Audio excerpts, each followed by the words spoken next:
Welcome to Earthscope Academy. नमस्कार दोस्तों, स्वागत है आपका हमारे YouTube चैनल अर्थस्कोप एकेडमी पर। और आज हम इस टॉपिक पर बात करेंगे कृषि एक परिचय। नमस्कार। आज की हमारी जो ये चर्चा है वो NCERT के पाठ्यक्रम पर आधारित है और हम ये समझने की कोशिश करेंगे कि खेती मतलब कृषि आखिर है क्या। जी, और ये भी कि ये कैसे इंसान और प्रकृति के बीच एक बहुत ही मजबूत, एक अटूट बंधन बनाती है। बिल्कुल, जैसा कि हमारी पहली स्लाइड में दिख भी रहा है, जिसका टाइटल है कृषि एक परिचय। इसमें एक गेहूं की बाली को धरती से उगते हुए दिखाया गया है और पीछे तारों भरा आकाश है। हाँ, ये तस्वीर वाकई में बहुत कुछ कहती है। ये मानवता और प्रकृति के बीच के उस गहरे संबंध को दिखाती है जिसकी हम बात कर रहे थे। तो चलिए इसे और विस्तार से समझते हैं। बिल्कुल। तो चलिए दूसरी स्लाइड पर चलते हैं। कृषि क्या है? ये जो शब्द है एग्रीकल्चर, ये लैटिन के दो शब्दों से बना है। अच्छा। हाँ, एजर यानी मृदा मतलब मिट्टी, और कल्चर यानी कृषि या जुताई। तो ये एक प्राथमिक क्रिया है। प्राइमरी एक्टिविटी मतलब वो काम जो सीधे तौर पर प्रकृति से जुड़े हुए हैं। एकदम सही।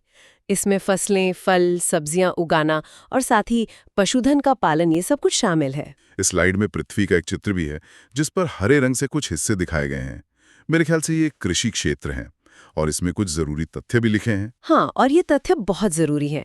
जैसे कि दुनिया की लगभग 50% जनसंख्या आज भी कृषि में लगी हुई है। 50%? ये तो बहुत बड़ा आंकड़ा है ना? और अगर हम सिर्फ भारत की बात करें तो यहाँ की तो 2/3 जनसंख्या आज भी सीधे सीधे कृषि पर ही निर्भर है। इसमें एक और बात लिखी है कि कृषि के लिए अनुकूल स्थलाकृति और जलवायु अनिवार्य है।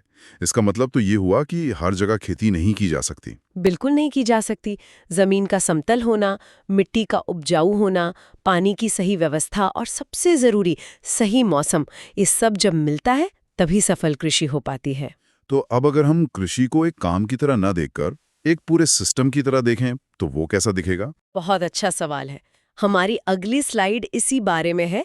हम कृषि को एक तंत्र या सिस्टम के रूप में समझेंगे और किसी भी सिस्टम की तरह इसके भी 3 मुख्य भाग होते हैं। 3 भाग? हाँ, पहला निवेश यानी इनपुट्स, दूसरा प्रक्रम यानी प्रोसेसेस और तीसरा निर्गत यानी आउटपुट्स। अच्छा। स्लाइड में निवेश में 2 तरह की चीजें दिखाई गई हैं, भौतिक और मानवीय।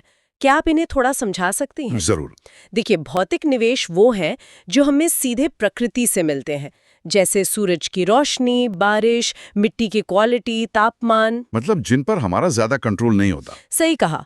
और मानवीय निवेश में वो सभी चीजें आती हैं जो इंसान अपनी तरफ से लगाता है, जैसे कि मशीनें, ट्रैक्टर, बीज, रासायनिक खाद। और मजदूर भी तो होंगे? हाँ, श्रमिक और फसल को रखने के लिए भंडारण की व्यवस्था, ये सब मानवीय निवेश है। समझ गया।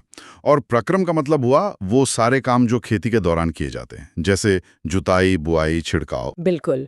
सिंचाई और कटाई भी, ये सभी क्रियाएं प्रक्रम का हिस्सा है। और इन सब के बाद हमें जो मिलता है वो है निर्गत या आउटपुट। जी, जैसे कि फसल, ऊन, डेयरी उत्पाद और अंडे, मुर्गी जैसे कुक्कुट उत्पाद। तो ये पूरा एक सिस्टम है। ये तो बहुत अच्छे से समझ आ गया। अब आगे बढ़ते हैं कृषि के प्रकारों पर। हाँ, हमारी अगली स्लाइड में एक पेड़ के चित्र से इसे समझाया गया है।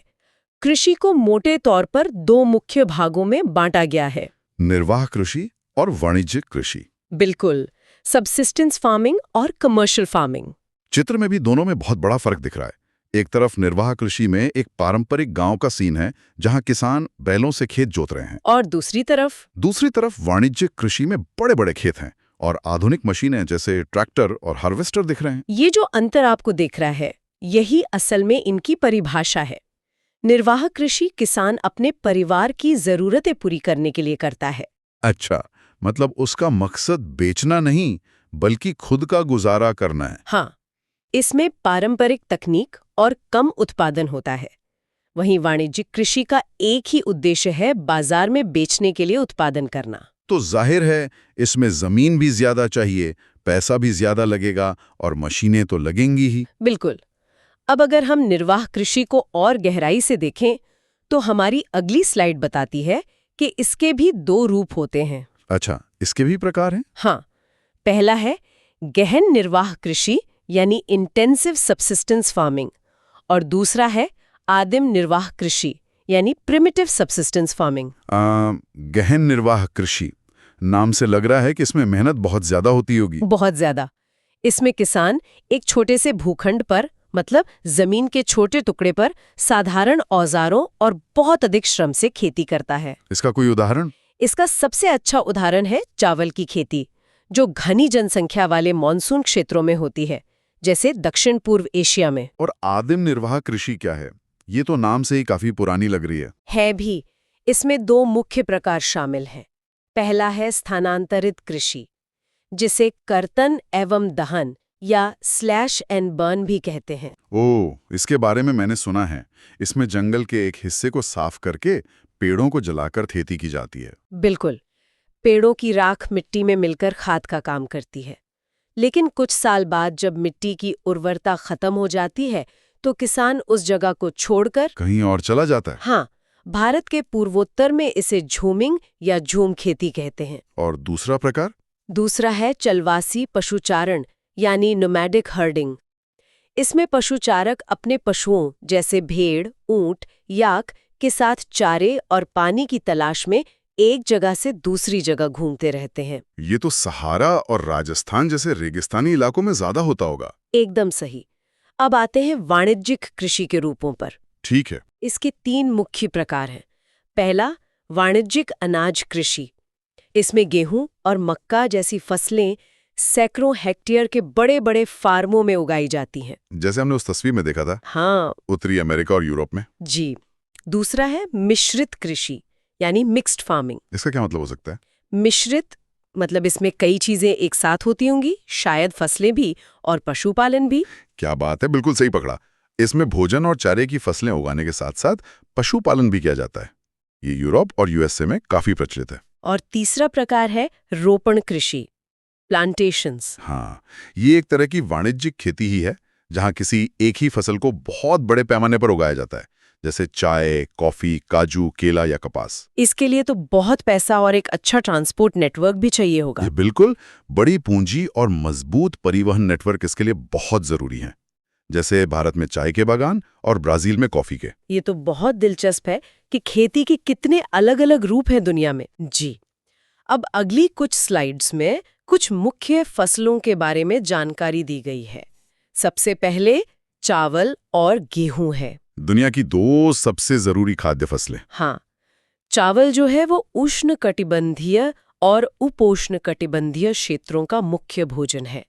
इसके लिए ज्यादा तापमान, ज्यादा नमी और ज्यादा बारिश चाहिए। चीन इसका सबसे बड़ा उत्पादक है ना? जी, चीन इसका अग्रणी उत्पादक है। और वहीं दूसरी तरफ गेहूं है, जिसे उगने के समय मध्यम तापमान और बारिश चाहिए होती है। और कटाई के समय तेज धूप। बिल्कुल।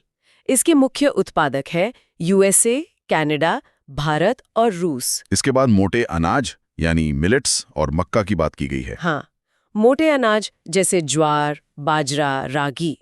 इनकी खासियत ये है कि ये कम उपजाऊ और बलुई मिट्टी में भी उग जाते हैं और इन्हें पानी भी कम चाहिए। और मक्का? मक्का के लिए मध्यम तापमान, वर्षा और खूब सारी धूप की जरूरत होती है। अब अगली स्लाइड में रेशेदार और पेय फसलों की बात है। कपास, पटसन, कॉफी और चाय। जी, कपास के लिए काली मिट्टी सबसे अच्छी होती है और लगभग 210 दिन पाला रहित चाहिए होते हैं। अच्छा। पटसन को सुनहरा रेशा या गोल्डन फाइबर भी कहते हैं। और पेय फसलों में कॉफी और चाय। कॉफी के लिए गर्म और आर्द्र जलवायु चाहिए, जिसमें ब्राजील सबसे आगे है। और चाय के लिए ठंडी जलवायु और मंद ढाल वाली भूमि सबसे अच्छी होती है, ताकि पानी जड़ों में जमा ना हो। तो ये सब तो हो गया कि क्या उगता है और कैसे उगता है। लेकिन अब सवाल ये है कि हमें कृषि का विकास करने की जरूरत क्यों है? अगली स्लाइड इसी पर है। और इसका सबसे सीधा जवाब है बढ़ती हुई जनसंख्या की मांग को पूरा करना और खाद्य सुरक्षा यानी फूड सिक्योरिटी सुनिश्चित करना। खाद्य सुरक्षा का मतलब ये हुआ कि सभी लोगों को हर समय पर्याप्त, सुरक्षित और पौष्टिक भोजन उपलब्ध हो। एकदम सही।